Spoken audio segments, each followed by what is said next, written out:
at the rented grazing for the ewe hogs. I love it here, very peaceful and scenic. Takes a while to check the hogs as they're pretty spread out, but it's an enjoyable tour around.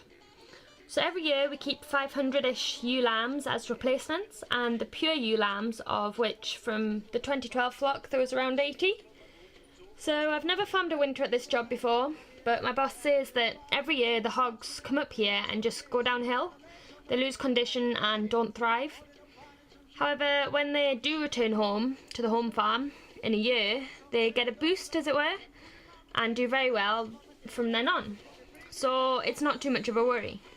So as everybody knows, 2012 was a bad weather year and exceptionally wet. These conditions suit Fluke.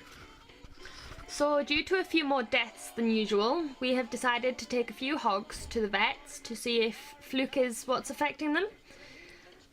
Since we're organic, we need delegation to use the treatments, so need the nod of the vet.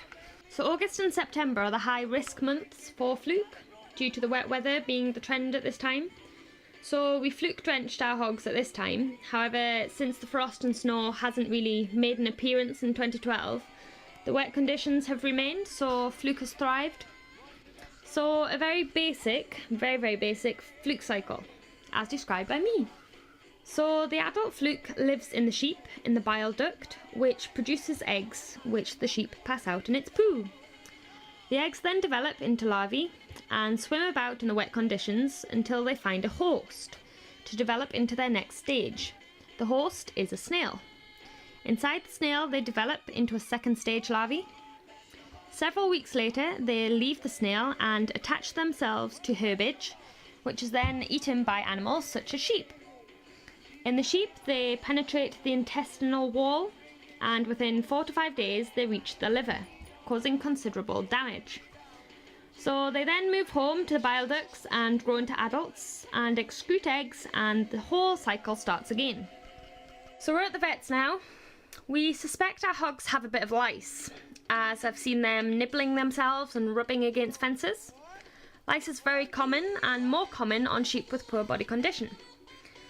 So, however, we're not too sure how the hogs would have caught the lice, as we don't buy any stock in, and the hogs haven't been in barns or transport where the lice can survive off the sheep for 17 days. So perhaps fence-to-fence contact with neighbouring stock or rambling sheep could have been the reason, if we have lice, of course. So to determine whether our hogs have lice, the vet uses a highly technological approach. Good old sellotape. To the human eye they look like anorexic light brown reddish fleas. So once we think we've found one, the vet simply tries to stick it onto the sellotape. This is then stuck onto a blank slide which will go under the microscope for accurate identification. So for the vet to detect if we have a Fluke problem, a feces sample is needed. So since we haven't got one from the farm, the vet tries to get a sample from these sheep. So this is how it's done. So then the vet will take the sample and run tests and put it under the microscope to see if Fluke's present.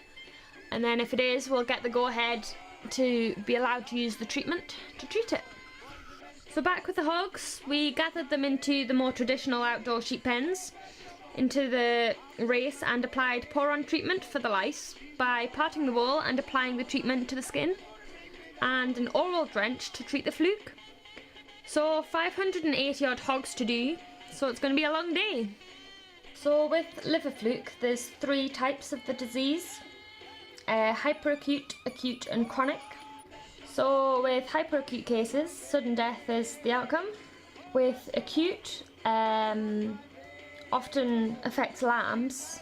They kind of stand out, go off their food and are unwilling to move. When driven they just fall down and refuse to get up. Death then normally happens a few days after. So with the chronic disease, it's normally seen in the later part of winter or early spring. It's a wasting disease, so it's a bit difficult to distinguish from other diseases. But usually several sheep or lambs just stop thriving. They lose body condition, get very thin, and they can get a droopy underjaw, which is a key sign of fluke. In all cases, diagnosis can only be confirmed by the vet. So much more than I needed before. I got money in the meter and a turbo heater. Oh, and now it's getting on the road. So they Sheep! I got legs on my chairs and a head full of hair. Sheep, sheep, sheep, sheep! And some shoes in my feet. I got a shelf full of books and most of my teeth. Few pairs of socks and a dog with a long...